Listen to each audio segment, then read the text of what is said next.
Cloudflare fixes major vulnerability in its content delivery network.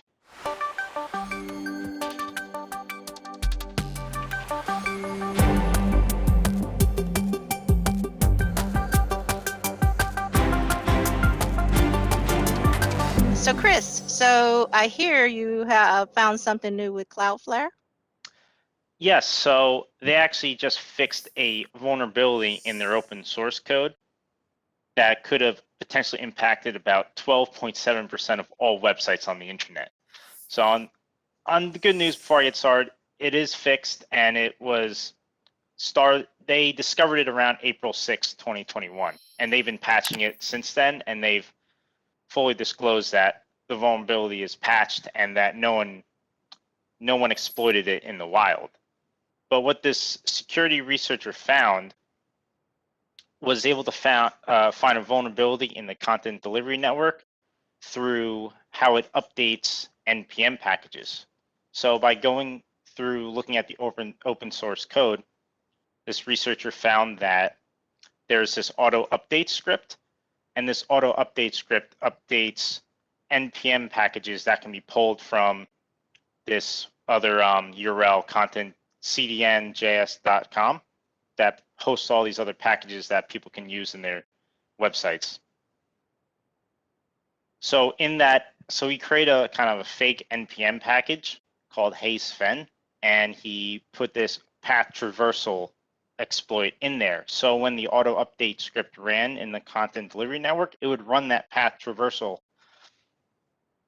exploit and would be able to then execute arbitrary code. And another funny thing I noticed in his research was that he actually did a symlink vulnerability in there too to kind of make sure he wasn't overwriting anything important. But it turns out he actually found that the symlink vulnerability was even a bigger vulnerability in the CDN, where it released a GitHub repo API key, which granted write permissions, enabling anyone with that key to alter any library in the content delivery network JS code, which could lead to other exploits, other remote code executions, other SQL injections. So it was a pretty big breach that this researcher discovered. And finding this vulnerability could allow almost any attacker to almost do whatever they want in the content delivery network. And there's, I don't know the exact number, but probably over thousands of websites that use this Cloudflare CDN. So the security researcher reported the vulnerability to HackerOne, which is kind of just like a website to a bug bounty program, more specifically, to report issues like this. And I think this is kind of example how being open source actually benefits you versus security by obscurity. Because with security by obscurity and you just hiding all your code and never kind of looking at it or not having thorough research on it, this vulnerability would be left out in the wild. However, by being open source, this researcher was able to kind of determine that this is a major vulnerability and that Cloudflare was able to patch it. And like I said earlier, they started patching since April 6th by first fixing the symlink vulnerability. And I really particularly like this article because it kind of even showed the code in the repo that they changed and fixed to fix the symlink vulnerability. And throughout the following weeks, they fixed the auto update script and potentially other path traversal and remote code execution vulnerabilities in their CDN code. So when the vulnerability was exploited and you could get remote code execution, where would the remote code execution be? Would that be on the like the devices that use Cloudflare, or would it be on the Cloudflare network itself? It would be on the content delivery network. So it's a shared library, and I'm sure some of them would be kind of loaded through JavaScript libraries. And he had to, in order to take advantage of this, he had to create like a custom package and upload it.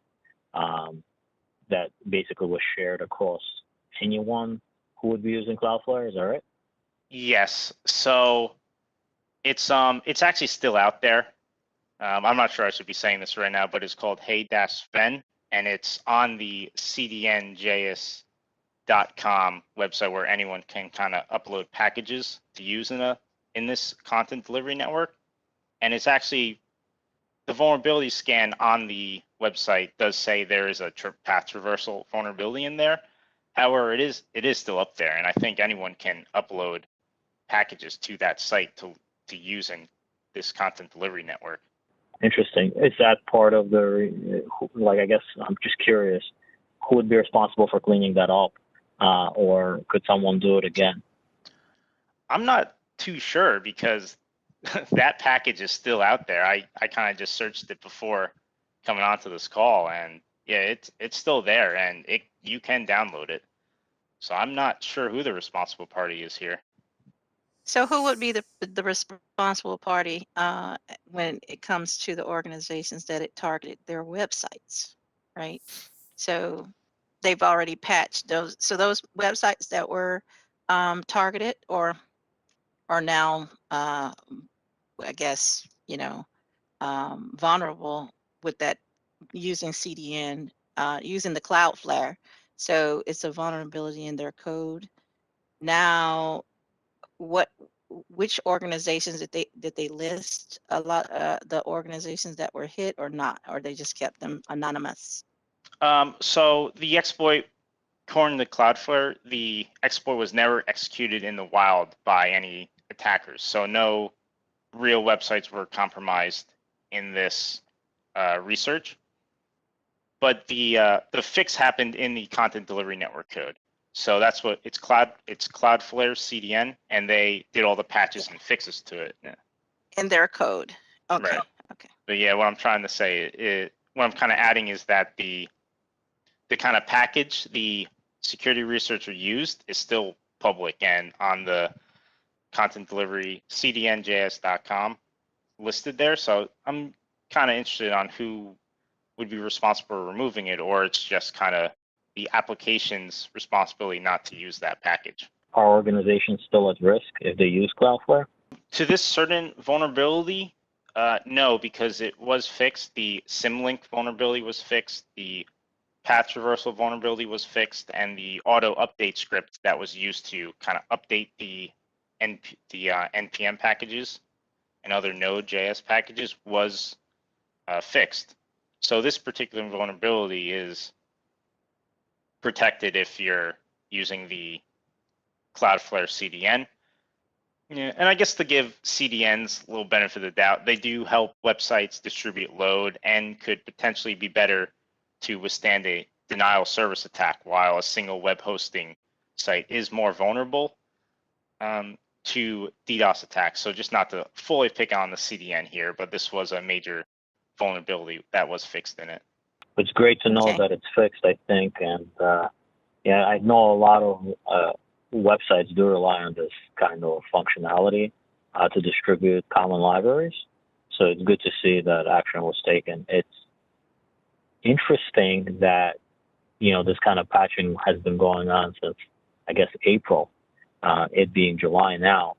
So just, I guess the impact of it must have been so great that it's taken so long to really address the issue. So that alone, I think, speaks to how important this is.